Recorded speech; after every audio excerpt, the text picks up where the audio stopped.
महान योगी श्री अरविंद का जन्म कलकत्ता में 15 अगस्त सन 1872 को हुआ था। श्री अरविंद के पिता का नाम कृष्णधन घोष था, जो एक सिविल सर्जन थे।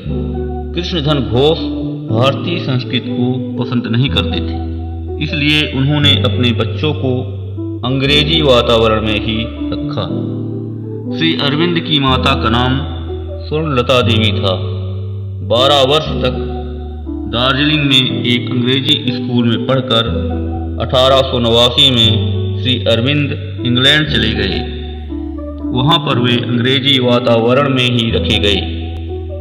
उनके पिता का आदेश था कि उनके बच्चे किसी भारतीय से ना मिलने पाएं। श्री अरविंद बहुत ही प्रतिभाशाली छात्र रहे।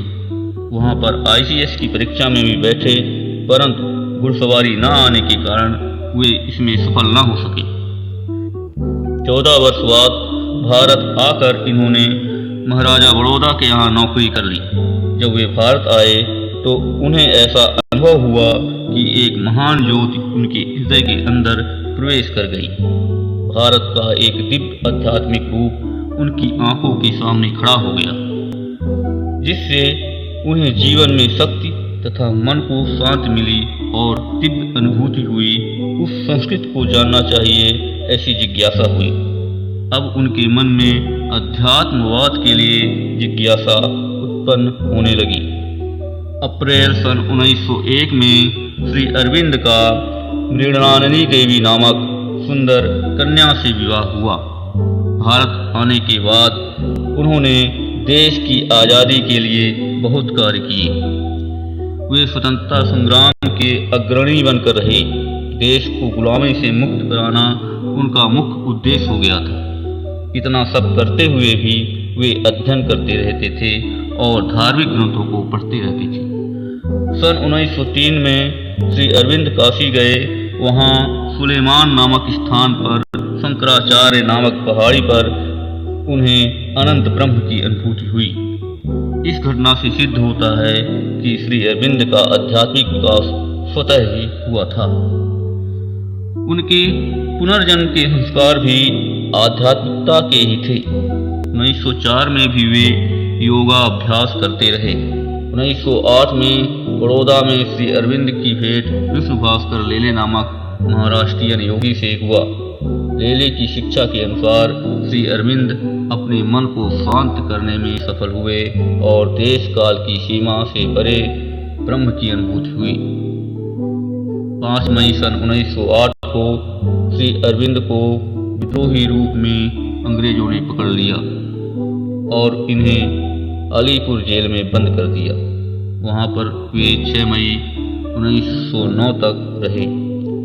जेल में रहते हुए भी श्री अरविंद ने अपना समय गीता, उपनिषद आदि आध्यात्मिक ग्रंथों के अध्ययन में बिताया। साथ ही ध्यान और योगाभ्यास भी किया। वहीं पर उन्हें ब्रह्म का साक्षात्कार हुआ। इन्हें समस्त वस्तुओं में ब्रह्म की अनुभूति हुई और सभी वस्तुएं दिव्य रूप में दिखाई दी। इस अवसर पर श्री अरविंद को एक महान आध्यात्मिक लक्ष्य को पूरा करने की भी आंतरिक प्रेरणा मिली, जिसे वे भगवत आज्ञा मानते थे।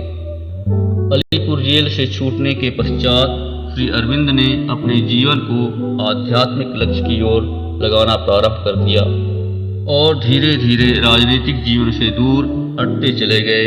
इससे कुछ लोगों ने यह भी कहा कि श्री अरविंद ने राजनीतिक जीवन में आने वाली कठिनाइयों को देखकर राजनीतिक जीवन से संन्यास ले लिया है, किंतु इन्होंने इस ओर कोई ध्यान नहीं दिया, बल्कि कुछ समय पश्चात उन्होंने राजनीतिक जीवन को पूर्ण रूप से ही छोड़ दिया।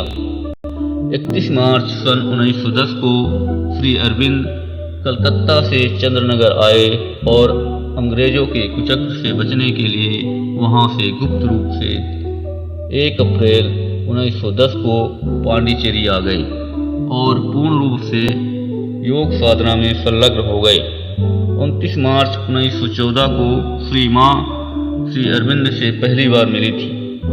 इन दोनों का मिलन एक अनोखा मिलन था। उन्होंने मिलकर उस महान आध्यात्मिक लक्ष्य के लिए अधिक से अधिक प्रयत्न किया। 1924 तक श्री अरविंद शाम को अन्य साधकों आदि से भी मिलते थे, परंतु इसके बाद मिलना बंद कर दिया और एकांत साधना में चले गए। 24 नवंबर 1928 को उनका सिद्ध दिवस मनाया जाता है। 23 नवंबर 1938 को दर्शन से पहले दिन स्नानागार में फिसलने से उनकी दाई टांग टूट गई थी। पर्याप्त प्रयत्न करने के पश्चात श्री अरविंद इस योग्य हो पाए थे कि वे वैसाखी के सहारे चल पाते थे।